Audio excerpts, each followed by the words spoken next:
અમદાવાદમાં કોંગ્રેસના પૂર્વ કોર્પોરેટર ઉમેદવારી ફોર્મ ભરશે। જી હાં, બહેરામપુરાના પૂર્વ કોર્પોરેટર તસ્લીમ આલમ ઉમેદવારી કરશે। ખેડા પોલીસની કસ્ટડીમાં છે તસ્લીમ આલમ। આ મોટા સમાચાર સામે આવી રહ્યા છે। આપને જણાવી દઈએ, તસ્લીમ આલમ તિરમિઝી પોલીસ જાપ્તા સાથે ફોર્મ ભરવા માટે તસ્લીમ આલમ તિરમિઝી પહોંચશે। ખેડૂત બનવા ખોટું પેઢીનામું કરવા બદલ તેમની ધરપકડ કરવામાં આવી હતી। જો કે હવે તેમને ટિકિટ આપવામાં આવી છે। કોંગ્રેસના પૂર્વ કોર્પોરેટર છે જેઓ ફરી એકવાર ચૂંટણી મેદાને છે, તેમને જાહેર કરવામાં આવ્યા છે ઉમેદવાર તરીકે અને બહેરામપુરાના પૂર્વ કોર્પોરેટર તસ્લીમ આલમ ઉમેદવારી ભરશે। ખેડા પોલીસની કસ્ટડીમાં હાલ તસ્લીમ આલમ તિરમિઝી છે। પોલીસ જાપ્તા સાથે તેઓ ફોર્મ ભરવા માટે પહોંચશે।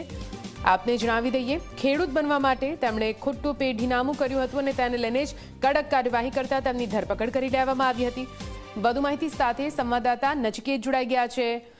નચિકેત, બહેરામપુરાના પૂર્વ કોર્પોરેટર જેમને ફરી એકવાર કોંગ્રેસે ચૂંટણી મેદાને ઉતાર્યા છે, પણ તેમની તો ધરપકડ થયેલી હતી। કઈ રીતે તેઓ ફોર્મ ભરવા માટે પહોંચવાના છે, શું કઈ વિગતો?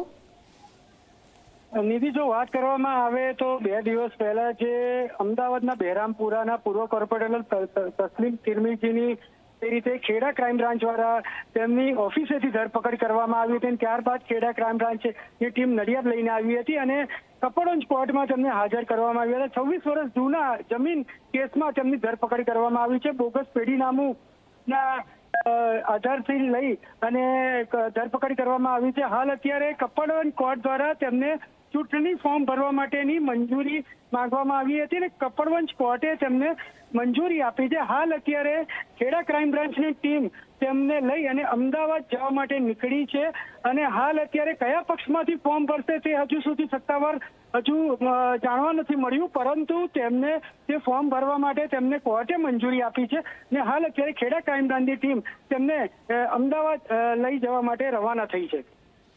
બિલકુલથી નચિકેત, પૂરી માહિતી માટે આભાર। તો આપ જુઓ, અમદાવાદના કોંગ્રેસના પૂર્વ કોર્પોરેટર છે તિરમિઝી, જે ઉમેદવારી ફોર્મ ભરવા માટે ખેડા પોલીસની કસ્ટડી સાથે તેઓ ફોર્મ ભરવા માટે પહોંચવાના છે। જો કે કયા પક્ષમાંથી તેઓ ફોર્મ ભરવાના છે તેને લઈને હજુ સુધી કોઈ ફોડ નથી પાડવામાં આવ્યો।